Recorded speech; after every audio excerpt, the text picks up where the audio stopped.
tourne vers vous tout de suite, Jean-Michel Mis, député de la Loire. À vous l'honneur. Qu'est-ce qui a avancé depuis ce discours d'Emmanuel Macron depuis 2 ans? On vous écoute. Bonjour, bienvenue. Merci beaucoup, bienvenue. Merci de m'avoir convié à participer à ces 20 ans, finalement, effectivement, de la co-régulation du cyberespace. Merci au général Vata-Audouard, que je salue particulièrement, et à l'ensemble des participants, évidemment. Moi, ce que je souhaiterais dire en préalable à nos échanges, c'est que finalement, on a tendance parfois à s'émouvoir que la conduite des politiques publiques est tributaire, malheureusement, trop souvent, des discontinuités qui sont le fait, évidemment, des successions électorales qui, en démocratie, on se mérite de favoriser l'alternance, mais qui, parfois, sur des sujets long terme et stratégiques, ont aussi pour conséquence, parfois, d'interrompre des continuités sur des sujets où on voit bien que les investissements sont extrêmement lourds et où la stratégie et la doctrine doivent se déployer sur une période assez longue. Et donc, pour une fois, finalement, depuis finalement le discours de Jacques Chirac et ce discours que vous avez cité d'Emmanuel Macron, nous avons une forme de continuité dans la manière dont l'État appréhende sa régulation. Ce que je noterais évidemment, c'est que au fil du temps, la construction de ces rapports interétatiques ont évolué et on voit bien aujourd'hui, Emmanuel Macron en est effectivement, dans son discours, le dit très clairement, on passe d'une construction interétatique assez classique finalement dans les jeux de puissance entre États à une construction beaucoup plus large, beaucoup plus hybridée où évidemment, au-delà des acteurs étatiques, nous avons aujourd'hui les acteurs de l'Internet qui pour certains d'ailleurs ont carrément des prérogatives para-étatiques, en tout cas de par leur chiffre d'affaires ou leur territoire, si on peut utiliser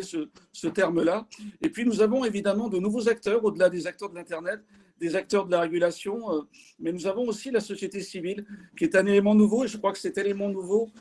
est un peu l'intrus qui n'existait pas évidemment en 1980, lorsque le président Chirac a prononcé son discours. Je souhaiterais quand même dire un petit mot parce que la journée s'y prête et effectivement, je souhaiterais ne pas rentrer dans le débat qu'évoquait le général tout à l'heure sur Cyclades, mais je pense que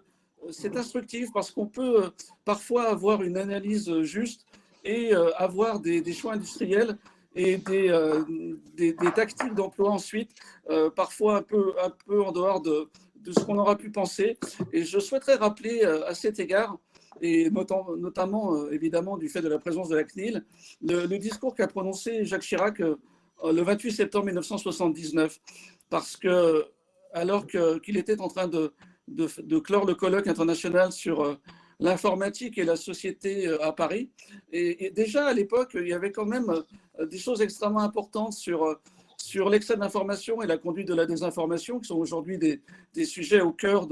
des pratiques d'Internet, sur la différence, le scepticisme, sur le mauvais usage de l'informatique et sur l'accentuation du désarroi que cela représentait pour l'homme contemporain, comme il disait, en plaçant sous son regard énormément de signes et en faisant miroiter devant lui trop de connaissances fugitives. Je souhaitais citer cette phrase parce que beaucoup de choses étaient déjà dites à l'époque et évidemment les avancées suivantes, la création de la CNIL, le discours fondateur du président Chirac et le travail également qui a été confié au député Christian Paul, que je souhaiterais également citer en 2000 sur la mission de préfiguration de l'organisme de co-régulation, montre que nous sommes vraiment dans une forme de continuum de co-régulation dans lequel la France est inscrite. Et je ne voudrais pas être plus long, mais je souhaitais quand même rappeler que cette construction à la fois intellectuelle et ensuite technique sur le devenir de nos connaissances, de nos sciences et de la manière dont nos échanges ont évolué,